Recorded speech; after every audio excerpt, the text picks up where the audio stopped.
স্বাগতম সকলকে the future nurse 24 YouTube চ্যানেলে। আবার দেখো একটা ইম্পর্টেন্ট ইন্টারভিউ রিলেটেড টপিক নিয়ে চলে এসেছি, যেটা হচ্ছে উন্ড ড্রেসিং। ঠিক আছে, অনেক সময় সার্জিক্যাল ড্রেসিং, উন্ড ড্রেসিং এগুলো নিয়ে ইন্টারভিউতে কোশ্চেন করতে দেখা যায়। তো এইটা তোমরা অনেকে আমাকে রিকোয়েস্ট করেছিলে যে উন্ড ড্রেসিং দাদা ভিডিও বানাও, বা উন্ড ড্রেসিং নিয়ে কিভাবে ইন্টারভিউতে আমরা এক্সপ্লেন করব, বা কি কি কোশ্চেন ধরতে পারে উন্ড ড্রেসিং নিয়ে। প্রথমেতে উন্ড ড্রেসিং কি করে করতে হয় তুমি প্রথমে বলে দেবে যে উন্ড ড্রেসিংটা কী।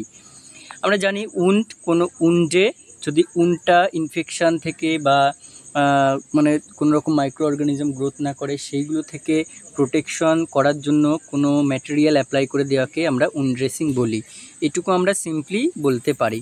তো ডেফিনিশন একটা যদি ইংলিশে কেউ বলতে চাও তাহলে বলতে পারো, a wound dressing is a procedure in which a material is applied to a wound to protect it from infection, promote healing and manage any exuded fluid or debris. Wound ড্রেসিংয়ের পারপাস কী বলবো, purpose আমরা কী জন্য করতে পারি wound dressing. একটা প্রথমত দেখো, টু প্রিভেন্ট ইনফেকশান, কোনো ইনফেকশান যাতে উন্ডে না হয় সেটা প্রিভেন্ট করার জন্য করতে পারি। তারপর হচ্ছে টু প্রমোট হিলিং, কোনো কিছু মানে যাতে হিল তাড়াতাড়ি হয় বা ভালো করে হয় সেটা প্রমোট করার জন্য। আর হচ্ছে 3 number, to protect wound from further damage, যে উন্ড হয়েছে যেখানে আমরা ড্রেসিং করব সেই উন্ড যাতে ড্যামেজ আবার না হয়ে যায়, সেই জন্য আমরা কি করতে পারি, উন্ড ড্রেসিং করে দিতে পারি। ঠিক আছে, তারপরে দেখো কি আর্টিকেলস লাগবে, সেটা যদি জিজ্ঞেস করে তাহলে সেটা বলে দিতে পারো যে আর্টিকেলস কি লাগবে। প্রথমত কি লাগছে দেখো, আমরা বলে দিই যে 1 নাম্বার হচ্ছে গজ পিস, 2 নাম্বারে cotton, dressing pads, bandage, adhesive, gloves, normal saline, hydrogen peroxide এটা অপশনাল, পোভিডন আয়োডিন, অয়েন্টমেন্ট যেটা প্রেসক্রাইব করবে বাই ফিজিশিয়ান। ঠিক আছে, হ্যান্ড ওয়াশিং আর্টিকেলস এইগুলো। এবারে প্রসিডিওরটা তুমি ডিসকাস করবে যে কিভাবে করবে। আগেই প্রথমে যে কোনো কিছু করার আগে আমাদের প্রসিডিওর করার আগে কি করতে হয়, পেশেন্টকে টাচ করার আগে হোক বা প্রসিডিওর করার আগে ভালো করে হ্যান্ড ওয়াশিং করে নিতে হবে।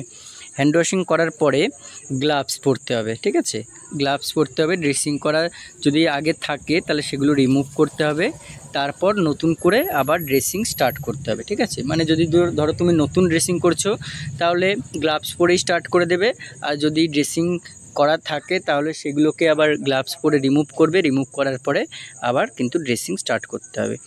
এরপরে কি করতে হবে, নর্মাল সেই ড্রেসিংয়ের জিনিসগুলো খুলে তারপরে স্টার্ট করার প্রথমে কি করতে হবে, নর্মাল স্যালাইন দিয়ে ভালো করে উন্ড এরিয়া ক্লিন করে নিতে হবে। এরপর ক্লিন করলে দিয়ে বিটাডিন মানে পোভিডন আয়োডিন দিয়ে ভালো করে কিভাবে ওটা করবে না, লেস কন্টামিনেটেড, বিটাডিন বা পোভিডন আয়োডিন দিয়ে লেস কন্টামিনেটেড এরিয়া থেকে মোর কন্টামিনেটেড এরিয়ার দিকে ভালো করে ক্লিন করে নিতে হবে। তাহলে এইটা মাথায় রাখবে, কম কন্টামিনেটেড এরিয়া থেকে বেশি কন্টামিনেটেড এরিয়ার দিকে। ঠিক আছে, এইটা করার একটা কারণ হচ্ছে নাকি যে ধরো মোর কন্টামিনেটেড এরিয়ার দিকে যদি ইনফেকশন থাকে তাহলে বা ধরো কোনো ইনফেকশন হওয়ার চান্স বা মাইক্রো অর্গানিজম থাকে, বা জায়গাটা যেহেতু কন্টামিনেটেড ওই জন্য সেই কন্টামিনেটেড থেকে আগে যদি স্টার্ট করি তাহলে পুরো কন্টামিনেশনটা সব জায়গায় ছড়িয়ে যাবে। তাহলে ওই জন্য যাতে মোর ইনফেকশন না হয় সেই জন্য এই পদ্ধতিটা করতে হবে। তারপরে কি এই রকম স্টেপসে বেশ কয়েকবার ক্লিন করে নিতে হবে যতক্ষণ না উন্ড এরিয়া ক্লিয়ার হচ্ছে। ঠিক আছে, তারপরে কি করতে হবে, কোনো প্রেসক্রাইবড অয়েন্টমেন্ট ভালো করে উন্ড এরিয়াতে দিয়ে দিতে হবে। এবার অনেক জায়গায় অনেক হসপিটাল সেটিংসে কী হয়, জেরোনেট বলে যে মেডিকেটেড গজ পিস পাওয়া যায় সেগুলো কিন্তু এরপরে অ্যাপ্লাই করে দেয়, তাহলে সেগুলো অ্যাপ্লাই করে দিতে পারো, বা গজ পিস দিয়ে ভালো করে ব্যান্ডেজ লাগিয়ে অ্যাডেসিভ দিয়ে কী করতে হবে, ফিক্সড করে দিতে হবে। তো এইভাবে কিন্তু একটা উন্ড ড্রেসিং করা হয়। আর এটা পুরো সার্জিক্যাল উন্ড ড্রেসিং, এবং সার্জিক্যালি তোমাদের সব কিছুই অ্যাসেপটিক টেকনিক মেনে করতে হবে, এবং সব কিছুই কিন্তু পুরো কি থাকবে না হচ্ছে পুরো সার্জিক্যাল গ্লাভ, সার্জিক্যাল তোমার হচ্ছে যে গজ পিস থাকবে এগুলো কিন্তু মেনটেন করে করতে হবে। তাহলে ভিডিওটা কেমন লাগলো জানিও, আর ভিডিওটি শেয়ার করে দিও প্রচুর।